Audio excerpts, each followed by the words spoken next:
c'est un mensonge. Or, le père du mensonge, c'est qui? C'est le diable.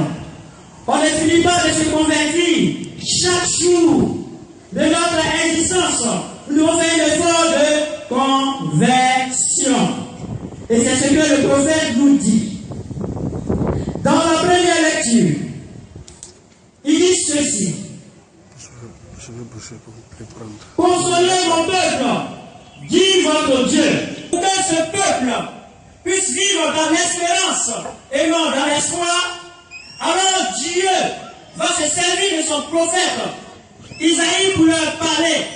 Et il dit au peuple juif, soyez consolés parce que je pardonne avant vos péchés et je vous accorde une nouvelle vie. Mes chers frères et sœurs, comme il a l'habitude de dire, Dieu nous a créés sans nous, mais il ne peut pas nous sauver sans nous. Chacun va participer à son salut. C'est pourquoi chaque jour, nous on fait des efforts.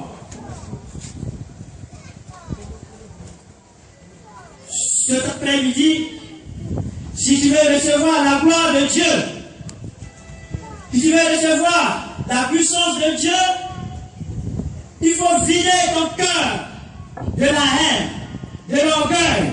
Il faut vider ton cœur de tout ce qui nous empêche d'aller à la rencontre de notre Seigneur Jésus-Christ.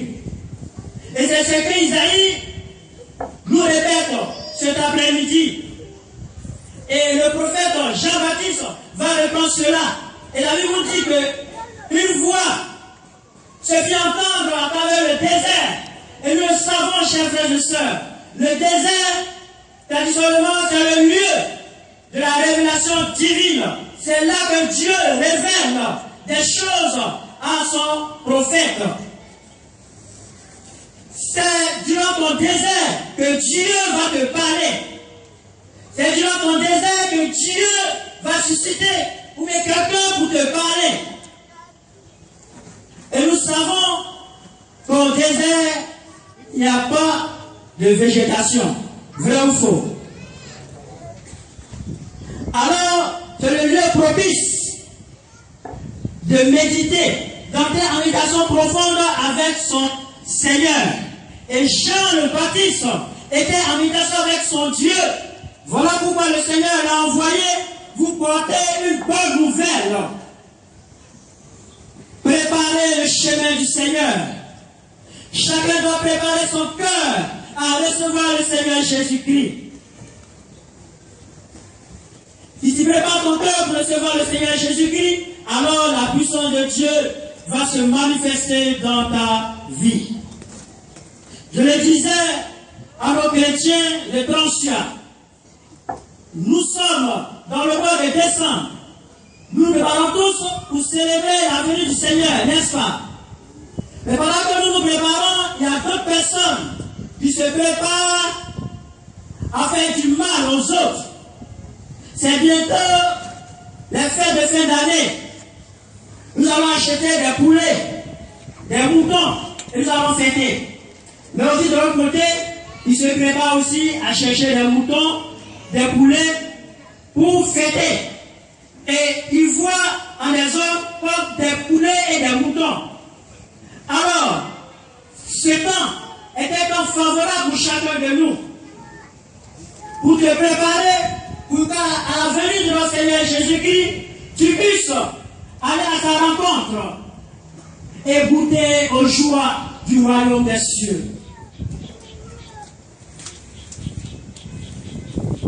Sans ton consentement, Dieu ne peut pas agir dans ta vie.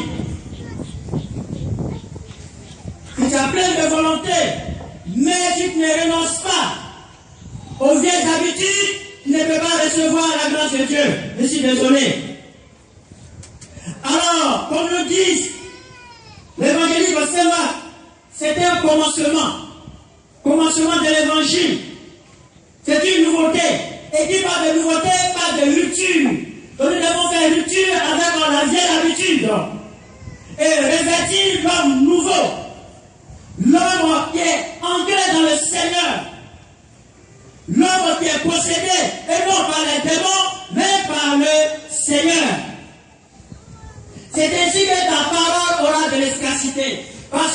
dit que Dieu veille sur la part de son serviteur pour l'accomplir. Si cet après-midi, mon frère, ma soeur, tu veux être béni, ça dépend de toi.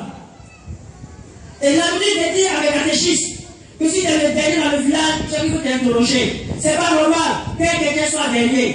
Parce que Dieu dit, il veille sur la part de son serviteur pour l'accomplir. Ce que tu veux là, c'est ce qui se réalise dans ta vie.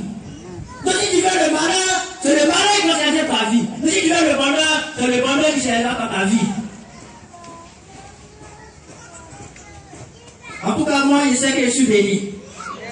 Et chaque jour, je bénis le Seigneur parce que je suis comblé. Je sais en qui j'ai mis ma foi. Je sais en qui j'ai placé ma foi. En Jésus-Christ. Et c'est qu'il ne pourra jamais me décevoir. En qui tu as mis ta foi?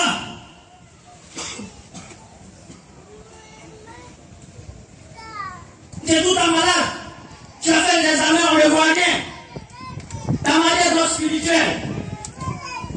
Et du coup, appelle l'homme de Dieu. Et tu laisses l'homme de Dieu lui-même. Et quand tu es homme de Dieu, tu es femme de Dieu. Par ton baptême, tu es investi de la puissance de Dieu que tu le sais. Ce que quelqu'un ne savent pas. Ils ne savent pas qui ils sont, qui vous êtes. On ne connaît pas notre véritable identité. Par le baptême, tu es configuré au Christ. Christ est en toi. Écoute mon frère, tu es un tabernacle vivant. Christ est en toi, tu portes le Christ. Et quand tu marches, Christ est avec toi. Est-ce que tu es confiant, tu es sûr de cela? Et là où le Christ est, les anges sont autour de lui. Donc quand tu marches, c'est un cortège des anges qui sont avec toi. Tu n'es pas n'importe qui. Et on joue à ta vie. On te manipule. Tu cries, tu pleures. Qui va te sauver? Baptisé, confirmé. Si tu es ici, mariagé. Tu as tous les sacrements. Alors que c'est toi qu'on poursuit la nuit. Tu as tous les sacrements. C'est toi qu'on poursuit. C'est toi que le chien poursuit. L'autre même s'est boulé. Ça fait pitié. Alors comment ça te fâcher? Comment ça te fâcher? Si c'est pas normal. C'est pas normal. La place de l'ennemi là, il est sur nos pieds. Tu ne le sais pas? Il te l'a dit aujourd'hui, la main de l'ennemi sur ton pied. Comment ça te fâcher? Vous savez, le diable, la Bible le dit, c'est un juriste. Il est très fort en toi. Il a son doctorat. Le fait de jamais agir dans ta vie, si tu ne donnes pas l'occasion. Ah, il connaît sa place, hein, mais le Seigneur est de recevoir notre place. Alors, je nous demande, je nous invite à avoir confiance au Seigneur, à préparer nos cœurs, à les recevoir. Et nous verrons les fruits du Seigneur se manifester dans notre vie. Maintenant que tu es instruit, dis-toi que tu es béni. Amen. Il faut le dire, je suis béni. Je suis béni. Au nom de Jésus-Christ. Au nom de Jésus-Christ. Comme tu l'as dit, alors tu es béni. Alléluia. Donc si tu es béni, on va rendre grâce à Dieu. Au cours des célébrations eucharistiques, on va lui dire merci pour tous ses bienfaits. Et lui confier les activités du service catholique d'évangélisation. Que Dieu lui-même nous guide. Que nous soyons des témoins vivants, brûlants. Et que le monde sache que Jésus-Christ est le Seigneur des Seigneurs. Amen. Que Dieu vous bénisse. Amen.